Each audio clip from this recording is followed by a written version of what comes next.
Log entry, I don't know. The numbers don't matter anymore. If anyone finds this, if this segment can even cross back over, do not try to replicate Project Limina.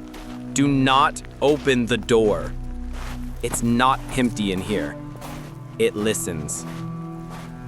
In the lexicon of internet urban legends, few concepts are as pervasive and unsettling as the Backrooms, an endless, non-Euclidean maze of empty office spaces, said to be a place one can accidentally no-clip into, falling through the floor of our reality.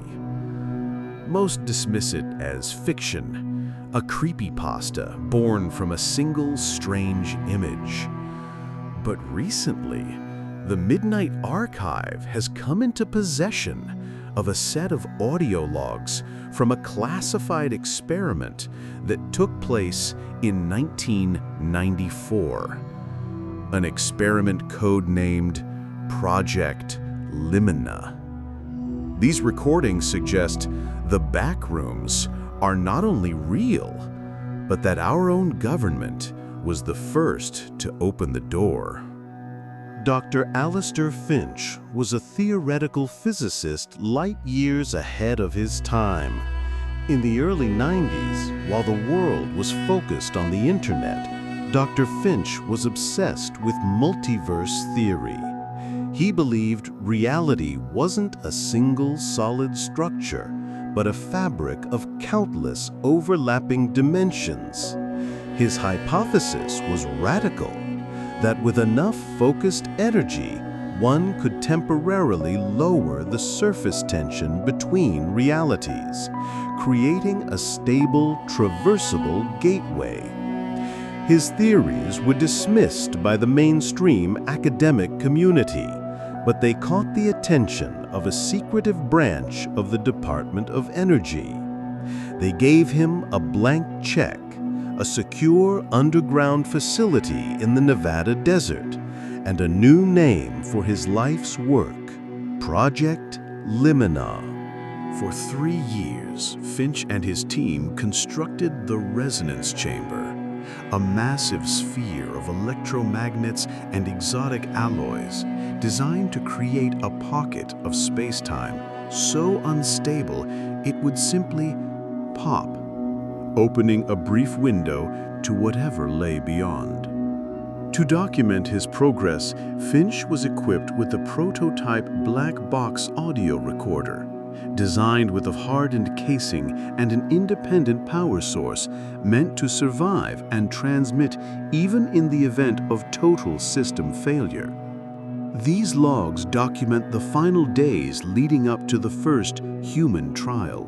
Log entry 1021, June 4th, 1994. The final diagnostics are complete. The resonance chamber is stable at 98% capacity. Energy readings are, well, they're beautiful. We've managed to create a cascade failure in quantum probability without vaporizing half of Nevada. The committee is nervous, of course. They talk about unforeseen consequences. I talk about the greatest discovery in human history. They see risk. I see the threshold of a new era. The first man test is scheduled for 0900 tomorrow. I volunteered to be the subject. It has to be me. At 0900 on June 5th, 1994, Dr. Finch entered the resonance chamber. The official incident report is heavily redacted, but describes a massive energy surge, a blinding flash of light, and a subsequent implosion. The chamber was breached. Dr. Alistair Finch was declared vaporized. His body never recovered. Project Limina was immediately shut down, and all records were classified. For 30 years, that was the end of the story. But the recovered audio logs contain one more entry from that day, recorded minutes after the accident. It was not recorded in the lab. Log entry 1022. Is anyone reading this? The The implosion. I felt a falling sensation. Not down, sideways. I'm not in the chamber. I'm not in the facility. This looks like an office? No, it's too big. The ceiling is too high. And the smell. God, the smell. Like damp carpet and something old. The light, it's just yellow everywhere. And the sound, that buzzing, it's inside my teeth. The equipment is gone. My radio is dead.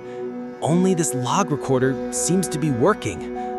Hello? Is anyone there? This was the first of dozens of fragmented logs Dr. Finch would record. He was stranded. He had successfully no-clipped out of our reality and into another, a place of endless, seemingly identical rooms, a place of profound, maddening isolation. Log. I've stopped numbering them. I think I've been walking for days, maybe weeks. Time doesn't seem to pass normally here. My watch stopped. The geometry is wrong. I'll walk down a long corridor, turn a corner, and find myself back where I started. It's impossible. It's a loop. But sometimes the loop changes. A new doorway appears. A room is slightly different. The buzzing never stops. Sometimes I think I hear things in it. Not whispers. A pattern. It almost sounds like a name or a set of coordinates.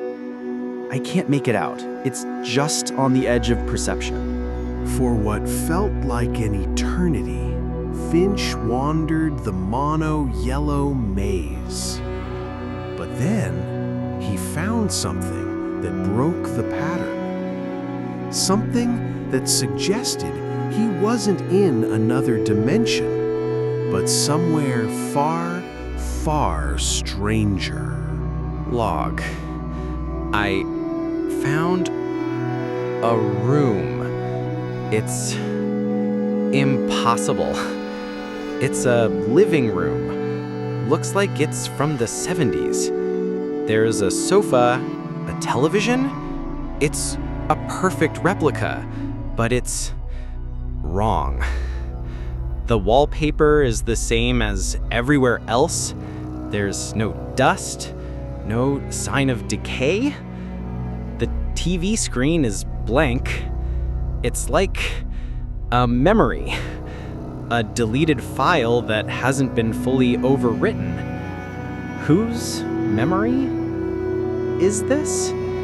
And there's something on the wall beneath a peeling section of wallpaper.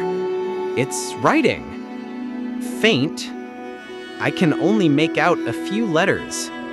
A, R, C. Something. It fades when I look directly at it. What does A-R-C mean? Log entry. I found it. A wall. It's not right. It flickers. Like a bad computer screen. I touched it, and for a second, I saw code. Lines of it. Green text on a black void. Oh God, I've been so blind. I thought I traveled to another dimension, another universe. I was wrong. This isn't a place, it's the backstage, the server room, the unrendered texture of the world. We don't live in a universe of matter and energy. We live in a simulation, and I didn't travel anywhere. I just fell through the floor. The thing I felt watching me, it's not a creature. It's a process, a garbage collector, a janitor for the code. It's coming. I can hear it now. It's cleaning up the error. I'm the error. I found a thin spot, a place where my recorder's signal might bleed through. I'm going to try and transmit all my logs. It's the only thing I have left. The only proof. It's here. That was the final transmission. The signal and the man behind it vanished. The official report remains sealed, the accident attributed to a cascade reactor failure. Project Lumina was erased from history. But Dr. Finch's logs survived, a digital ghost echoing from a place that shouldn't exist. They leave us with a deeply unsettling question. If our reality is just the front room, built on a foundation of endless, empty corridors, what happens when someone or something decides to open the door from the other side? The official records end there, but the real questions begin. We are left with fragments, a voice in the static, and writing on the walls. So what do you think the buzzing was trying to say to Dr. Finch? Was it a warning? The name of another victim? Or the coordinates to a different level? Leave your single most compelling theory in the comments below. For the Midnight Archive, I am the archivist. And remember, always check the walls.